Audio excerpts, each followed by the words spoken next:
મિત્રો કેમ છો? મારી ચેનલમાં તમારું બધાનું સ્વાગત છે। અને મિત્રો ચાલો આજે આપણે બનાવવા જઈ રહ્યા છીએ તલની ચીક્કી। જો આપણે એક વાટકો તલ લઈ લીધા છે અને આ તલનું તેલ લઈ લીધું છે।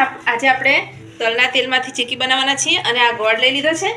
આપણે જેટલા તલ છે તેટલા જ પ્રમાણમાં ગોળ લેવાનો છે। એના માટે એક કઢાઈ લઈ લીધી છે અને આપણે આ પાટલા પર આપણે તલની ચીક્કીને આપડવા માટે લઈ લીધું છે। એટલે આપણે તેની પર પહેલા તેલ લગાવી દઈશું।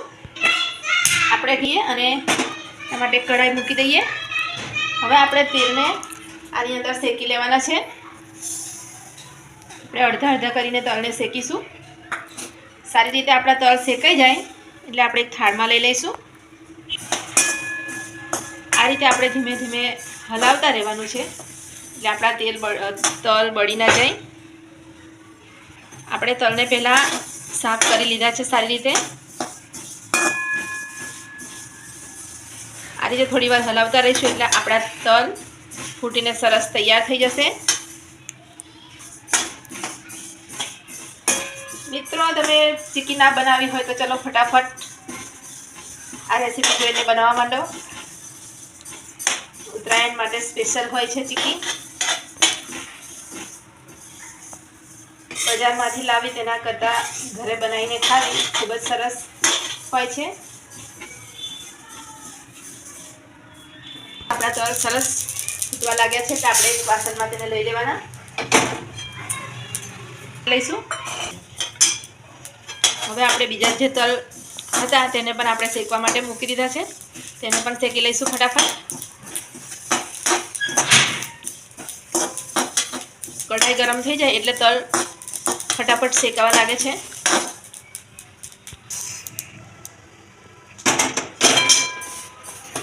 જો મિત્રો આપણા તલ શેકાઈ ગયા છે। હવે આપણે આગળની રેસીપી જોઈ લઈશું। ગોળ છે, ગોળને હવે આપણે એક વાડકામાં કાઢી લેવાનો છે। જેટલા પ્રમાણમાં તલ છે એટલા જ પ્રમાણમાં ગોળ લઈશું આપણે। તો આપણે આ દેશી ગોળ લીધો છે। આપણે આ તલનું તેલ લઈ લીધું છે એ આપણે થોડું નાખીશું કઢાઈમાં અને આ થોડું આપણે થાળી લઈ લીધી છે એની અંદર લગાવી દઈશું। આપણે ચીક્કી થાળીની અંદર જ કાઢવાના છીએ એટલે પહેલેથી તેલ નાખીને રેડી રાખીશું કારણ કે પાછળથી સમય નહીં મળે એટલે આપણે આ બે થાળીમાં લગાવી દેવાનું છે તેલ। હવે આપણે આમાં ગોળ નાખી દઈશું।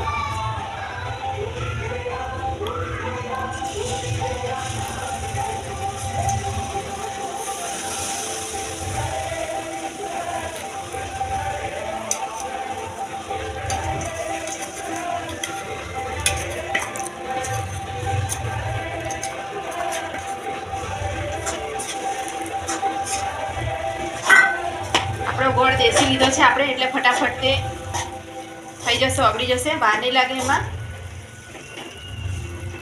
આપણે આ રીતે ગોળને હલાવતા રહેવાનું છે।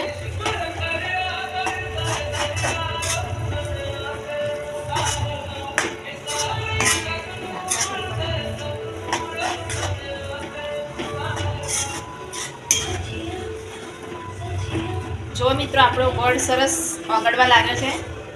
વધારે સમય પણ નથી થયો। 2 થી 3 મિનિટમાં આ રીતે ગોળ ઓગળીને સરસ એકરસ થઈ જાય છે।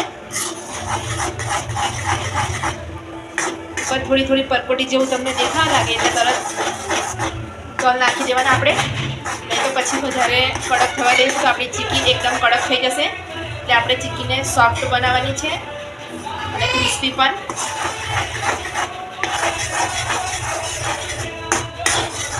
આપણો ગોળ હવે લગભગ થઈ જવા આવ્યો છે। જો આપણે થોડી વાર આને હલાવતા રહીશું આ રીતે। આપણે એક વાટકીમાં પાણી લઈ લીધું છે આ રીતે અને આપણે અંદર ગોળનું ટપકું નાખીને જોઈ લેવાનું છે કે આપણો ગોળ સરસ થઈ ગયો છે। જો આ રીતે થઈ જશે તો જો આપણી આ ગોળની જે ચાસણી આપણે બનાવીએ છીએ એ નથી થઈ, એકદમ કડક થઈ જવી જોઈએ। એટલે આપણે હજુ થોડી વાર આને આ રીતે હલાવીશું, નહીં તો પછી આપણી ચીક્કી એકબીજાને ચોંટવા લાગશે। આપણે ડબ્બામાં ભરીશું એટલે તો એકદમ છૂટી રહે અને ચોંટે ના, એટલે આપણે હજુ તેને થોડો આ રીતે શેકવાનો છે ગોળને। હવે આપણે ફરીથી આને ચેક કરીશું આ રીતે વાડકીમાં પાણીની અંદર.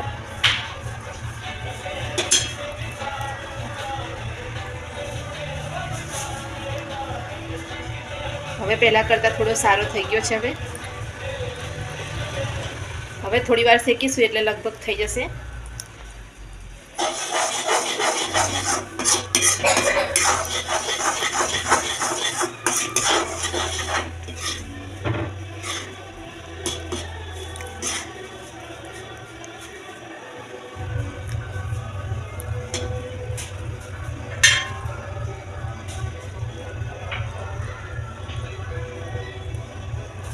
જો આપણો ગોળ હવે સરસ શેકાઈ ગયો છે.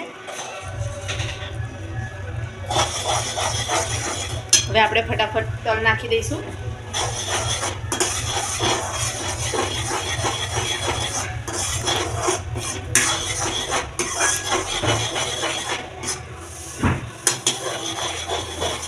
આ રીતે એક બાજુ નાખતા જવાનું અને એક બાજુ હલાવતા જવાનું. આ પ્રોસેસ એકદમ ઝડપી હોય છે, જેના કારણે એકદમ આપણો ગોળ ફરી જતો હોય છે. એટલે આપણે ફટાફટ જ એને તરત થાળીમાં રેડી દેવાનું છે. હવે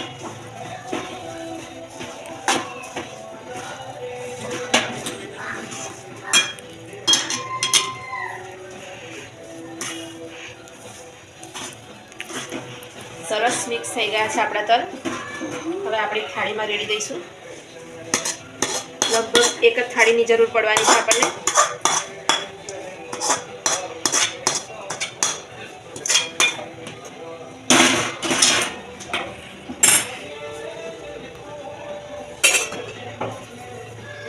હવે આપણે એક ચમચા ઉપર થોડું તેલ નાખી દઈશું. એ ચમચાની મદદથી આ રીતે આપણે ફેલાવી દેવાની છે આપણે ચીકીને. તેલ ચમચા ઉપર લગાડી દીધું છે એટલે ચોટે નહીં. જો મિત્રો આપણી ચીકી સરસ પાતળી થવા લાગી છે.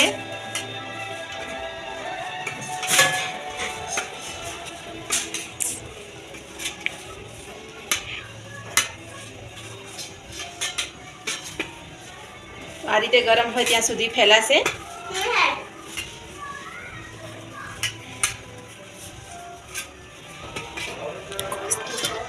જો મિત્રો આપણી ચીકી એકદમ સરસ બનીને તૈયાર થઈ ગઈ છે. તો આપણી ચીકી હવે સરસ જો પાતળી એવી બનીને રેડી છે. થોડીક જ ઠંડી થવા દેવાની છે અને આપણે હવે તેની અંદર કાપા પાડી લેવાના છે, કારણ કે પછી કડક થઈ જશે તો કાપા નહીં પડે. આ રીતે આપણે કાપા પાડી લઈશું.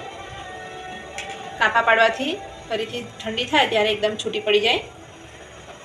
આ રીતે હલકા હાથેથી થોડા થોડા કાપા પાડી લઈશું આપણે.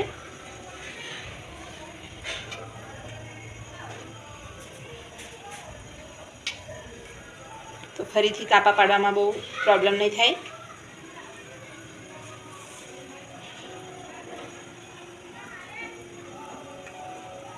તો મિત્રો આ રીતે ચીકી બનાવવાથી એકદમ સોફ્ટ અને ક્રિસ્પી ચીકી બને છે.